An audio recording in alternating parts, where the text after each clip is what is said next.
Olá pessoal, senhoras e senhores, bom dia, boa tarde, boa noite. Persona del países que hablan en español.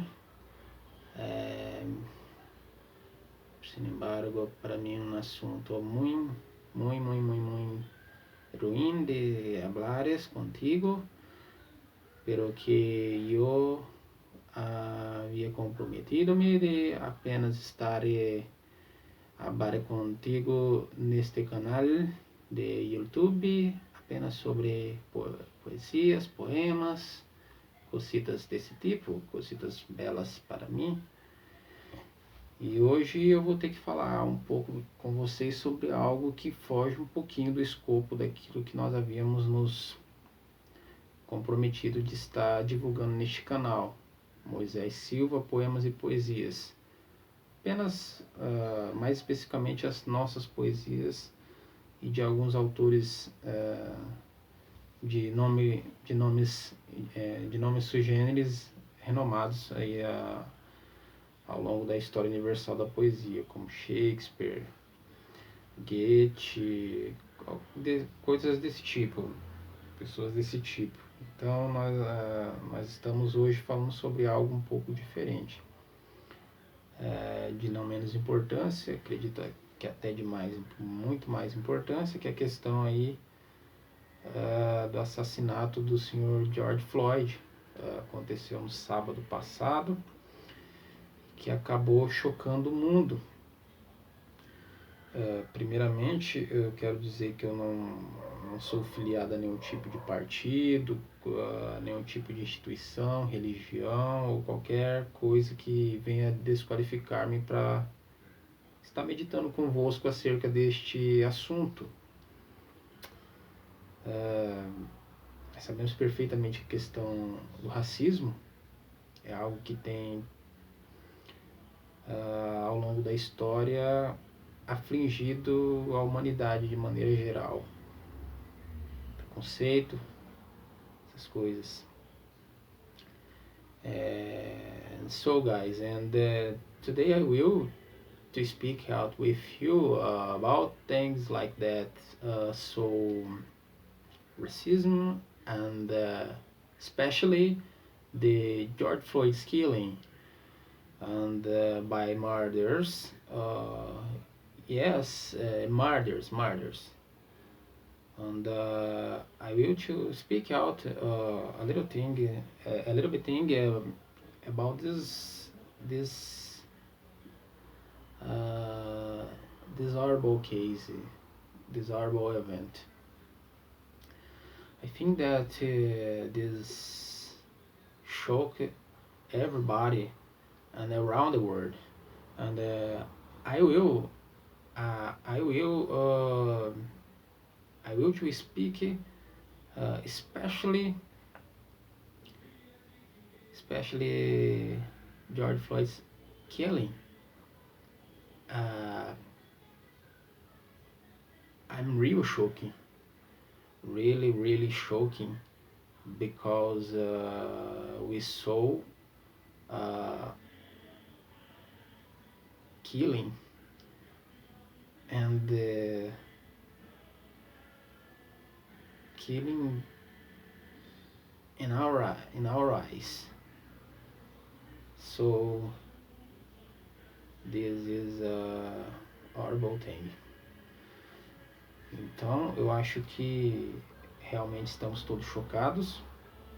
Primeiramente, antes de falar um pouco sobre os periódicos que eu estou aberto, que está na tela do meu computador aberto aqui, The New York Times, The Guardian, El País e Los Angeles Times, eu quero prestar minhas condolências à família em si do Sr. George Floyd, todos os negros. Eu sou descendente de negro. Não me sinto pior ou melhor do que um branco, acho que sou igual, até porque se o homem foi feito por Deus, a sua imagem e semelhança, e de fato Hegel concorda com isso, que o homem foi feito por Deus na segunda parte da fenomenologia do espírito, eu acho que todos são iguais perante a Deus. Então não tem por que ninguém se sentir inferior por conta da cor da pele. Pois bem, uma das coisas interessantes da vida é a questão de que muitos têm um conceito errado sobre o que de fato tem importância. Esse livro aqui do Karl Marx, o volume 3, volume 2, volume 1, fala sobre questões de economia. Muitos devem achar que é a questão mais importante da sociedade. Eu digo que não é, porque ao ler o volume 1, o volume 2, estou terminando o volume 3, agora eu percebi que em momento algum Marx dá importância para as coisas mais importantes, que é Deus, liberdade e imortalidade da alma. As três chaves do pensamento kantiano, as três bases de discussão: crítica da razão pura, crítica da razão prática, crítica do juízo de julgar, as coisas que ele discute sobre metafísica na sua obra. Então Marx, ele desconsidera isso como algo fútil, algo que não tem importância. Na História da Consciência de Classe do George Lukács, ele faz vários comentários sobre a obra de Marx, mas também não mostra, não evidencia o quanto Marx errou em não expor aquilo que de fato tem premência, aquilo que de fato tem mais importância: Deus. Como eu disse, não faço parte de movimento religioso nenhum, então fico completamente isento sobre os meus juízos que estou a exarar aqui. Então a economia, como eu estava mencionando, ela é algo interessante, mas não é algo de primeira ordem nesse debate mundial, seja em qualquer tipo de debate que seja, nacional, qualquer lugar. O que de fato tem que ser levado em consideração como fundamental é com certeza Deus, depois as coisas secundárias. Alguns poucos filósofos entendiam isso, mas Marx não entendia isso. E eu estou com uma tese de doutorado aqui,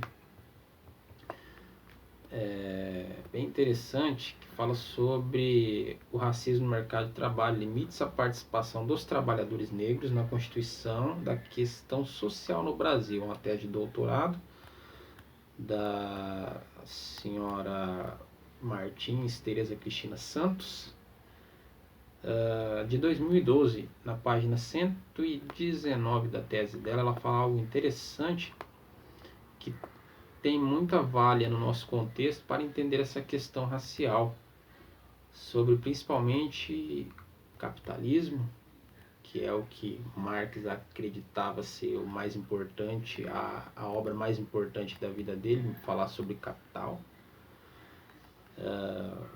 Então nós temos aqui algo interessante nessa tese de doutorado, onde ela lá no capítulo 3 diz o seguinte, na página 119: será no curso do período denominado industrialização restringida que se evidenciarão algumas das resultantes do racismo constituído e fomentado no processo de transição capitalista no Brasil, aqui tomado como o período que vai de 1888 a 1930.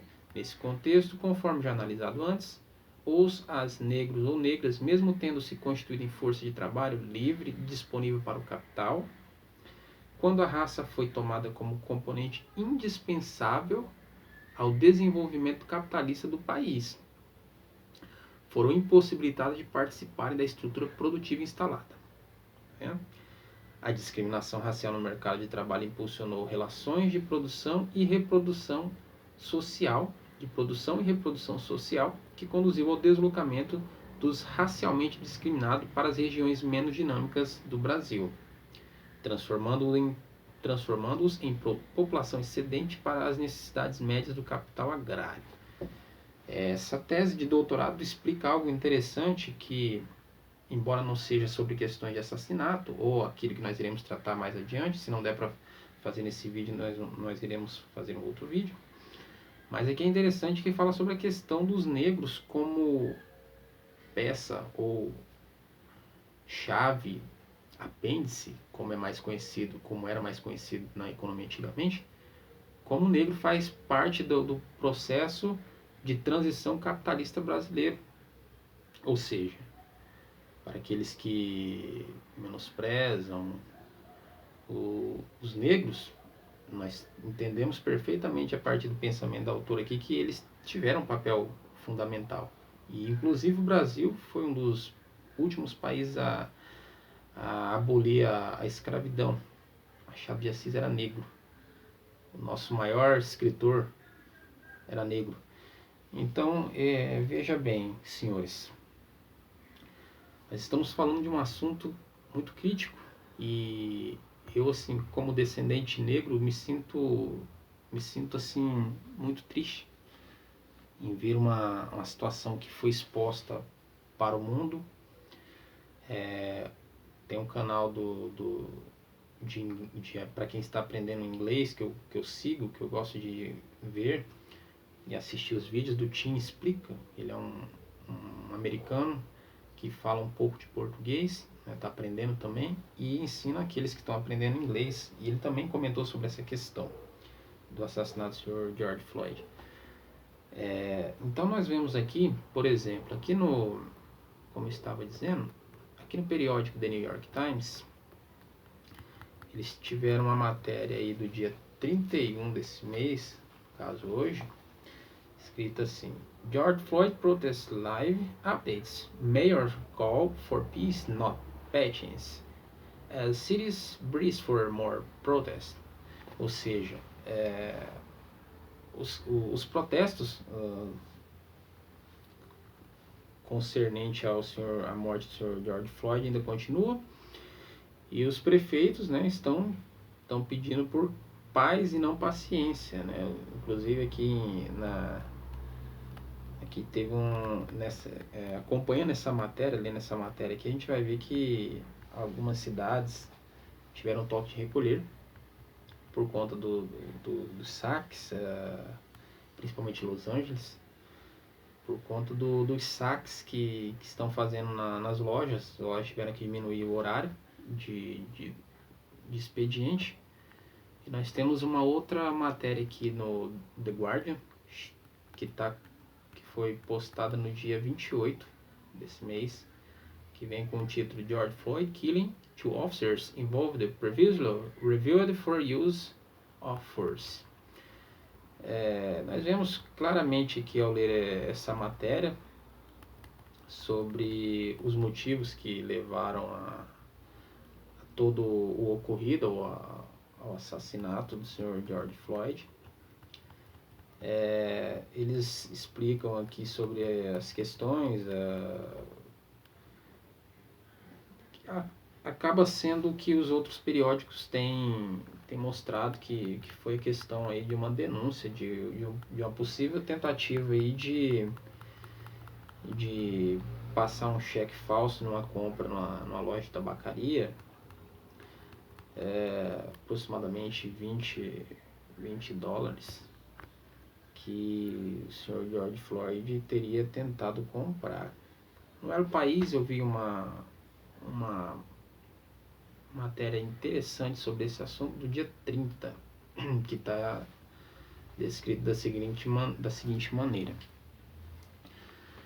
El agente Derek Chauvin detuvo a Floyd junto a otros 3 agentes como sospechosos de haber tratado de comprar tabaco en una tienda de barrio Cope Foods con un billete falso de $20. 18 euros. Floyd se encontraba dentro de su coche junto a otras 2 personas. Lo hicieron salir y lo esposaron. Entonces, según el primer informe de la fiscalía, el hombre se puso tenso, cayó al suelo y afirmó que tenía claustrofobia. Então, os policiais chegaram, abordaram, e mesmo o homem afirmando que tinha problemas de claustrofobia, eles não atenderam. O próprio vídeo mostra, usaram algemas, né? E continua a matéria. Buena parte de lo que ocurrió después se había visto en medio mundo a través de diferentes vídeos grabados por telefones de viandantes y por cámaras de seguridad de la zona. Hasta 3 policías inmovilizaron a Floyd en el suelo boca abaixo, pressionando com sua rodilha. Ou seja, 3 policiais. Aqui fala 3 policiais, mas na verdade foi um só que, como a gente vê no vídeo mais recente da BBC News, foi um policial apenas que trouxe ele do carro já algemado, colocou no chão e depois encaminharam com ele para frente até aos desfechos finais. Se acabar o vídeo, nós iremos gravar uma segunda parte. Chauvin mantém essa pressão en el cuello, ou seja, Chauvin era o nome do agente policial que acabou matando Floyd. Chauvin mantém essa pressão en el cuello pese a las súplicas del hombre, que alega que não pode respirar. Ele estava dizendo, já fazia bastante tempo, man, please, I can breathe, please, you kill me, man. Então, assim, aquele policial sabia que estava matando aquele homem, mesmo assim não parou. Que alega que não pode respirar durante 8 minutos e 46 segundos. É uma técnica ya proibida em buena parte del país, aunque no en el estado de Minnesota, pero el agente la lleva a cabo además de forma inclemente. Segue apretando incluso durante los 2 minutos y 53 segundos, en los que el afroamericano había quedado inmóvil y sin habla. No retira la rodilla hasta que llegaba